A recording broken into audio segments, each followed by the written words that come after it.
সম্মানিত সুধী, এতক্ষণ পর্যন্ত আপনারা 11 দলীয় ঐক্যের শীর্ষ নেতৃবৃন্দ সহ অন্যান্য আলোচকদের কাছ থেকে বর্তমান বাংলাদেশের সংকটের মূল উৎস কোথায় এবং সেই সংকটের সমাধানের পথ কি এই বিষয়ে অত্যন্ত গুরুত্বপূর্ণ আলোচনা শুনেছেন।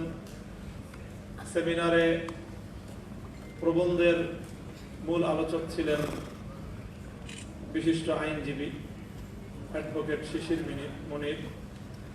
অত্যন্ত স্পষ্টভাবে সমস্যার গোড়া চিহ্নিত করেছেন। আমি সংক্ষেপে 2-3টি কথা বলি। আমি বলি কি যে বর্তমান সরকারকে একটা ভূতে ধরেছে। এটা হলো শেখ হাসিনার ভূত। যেই ভূত শেখ হাসিনাকে ধরেছিল, শেখ হাসিনা বিতাড়িত হওয়ার পর থেকে সেই ভূত এখন বর্তমান বিএনপির ঘাড়ে সওয়ার হয়েছে।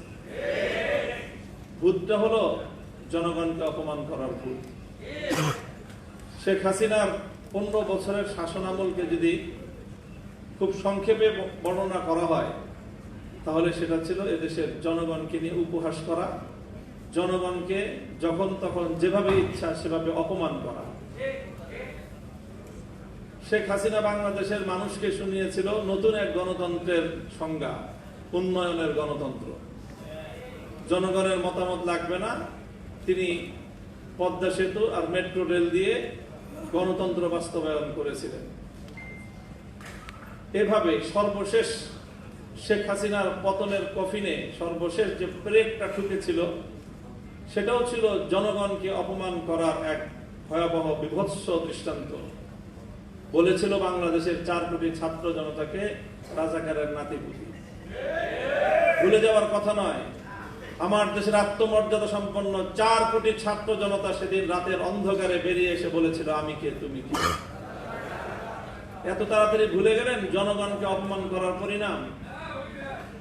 সেই শেখ হাসিনার জনগণকে অপমান করার ভূত এসে সওয়ার হয়েছে এখন বিএনপির কাঁধে।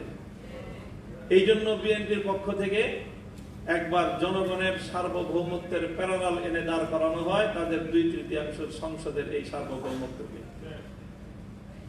এখানে সংসদে দাঁড়িয়ে গোটা জাতিকে মূর্খ সাব্যস্ত করা হয়।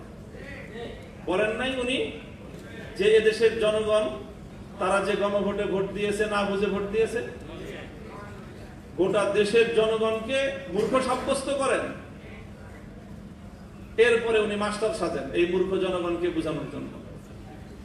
উনি মাস্টার সেজে এদেশের সংসদের 300 সদস্যকে আর এই 300 সদস্য যারা গোটা দেশের জনগণের প্রতিনিধিত্ব করে তাদেরকে সংবিধান পড়ার মাস্টার সেজে। দাম্ভিকতার একটা সীমা থাকা উচিত। আপনারা জনগণকে অপমান করছেন। এই ভূত আসলে আপনাদের ঘাড়ের নতুন ভূত না, এটা শেখ হাসিনার ঘাড়ে সওয়ার হওয়া সেই পুরাতন ভূত আপনাদের কাছে এসেছে। আল্লামা সাঈদী রহমতুল্লাহ আলাইহির একটা খুব আলোচিত দৃষ্টান্ত কথা বলে আলোচনা শেষ করছি।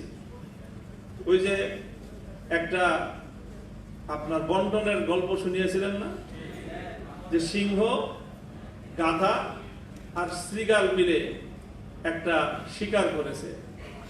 এরপরে সিংহ বলেছে এখন তো শিকার করলাম গরু, হরিণ আর খরগোশ, এখন 3 জন মিলে শিকার করেছি, বন্টন না করে তো খাওয়াটা এটা বেইনসাফি দেখায়। কাজে একটা পদ্ধতি অনুযায়ী তুমি বন্টন করো। গাধাকে বন্টন করতে দিল, গাধা বন্টন করলো আপনি বড়, আপনি গরুটা খান, আমি মাঝাও, আমি হরিণটা খাই, আর ওই পাতি শিয়াল ও ছোট ও খরগোশটা খায়। তো সিংহ এক চড় মেরেছিল, এক চড়ে তার ঘাড় উপরে পড়ে গিয়েছিল। এরপরে বলল যে শ্রীগালকে বলল তুই ভাগ কর। না মহারাজ কি ভাগ করবো? না না আমি তো ভাগ ছাড়া খাবো না, আমি তো সিস্টেম ছাড়া খাই না, সাংবিধানিক পদ্ধতি বাস্তবায়ন হবে তারপরে সে আমি খাবো। শ্রীগাল বলল যে আপনি গরুটা দিয়ে সকালবেলায় আপনি ব্রেকফাস্ট করবেন, হরিণটা দিয়ে ডিনার করবেন, লাঞ্চ করবেন আর খরগোশটা দিয়ে আপনি ডিনার করবেন। জিজ্ঞাসা করলো এত সুন্দর বন্টন করে শিখাইছে কে? তো শ্রীগাল বলে ওই যে একটু আগে যে গাধার পরিণাম আমাকে এই উত্তম বন্টন শিক্ষা দিয়েছে। হাসিনার ভূত যার কাঁধে ভর করেছে তাদেরকে বলতে চাই, হাসিনাকে অনেক মানুষ বলতো যে খুব রাজনীতি বুঝে। আমি তখনই বলতাম যে হাসিনার মতো বেকুব রাজনীতিবিদ বাংলাদেশে দ্বিতীয় কেউ জন্ম নেয়। 70 বছরের আওয়ামী লীগকে বাংলাদেশ থেকে ধ্বংস করে দিয়ে গিয়েছে শেখ হাসিনা। শেখ হাসিনা গাধার মতো ভূমিকা পালন করতে গিয়ে সীমান্তের অপর প্রান্তে গিয়ে পড়েছে। তোমরা শ্রীগালের মতো যদি সেই শেখ হাসিনার পথ অবলম্বন করার চেষ্টা করো, সেখান থেকে শিক্ষা গ্রহণ করো, তোমার পরিণাম ভিন্ন কিছু হবে না। ক্ষমতার মসনদে বসলে জনগণকে খুব ক্ষুদ্র মনে হয় না? ক্ষমতার মসনদে বসে শুনেছিলাম ইঁদুর নাকি নিজেকে সিংহের মতো ভাবে।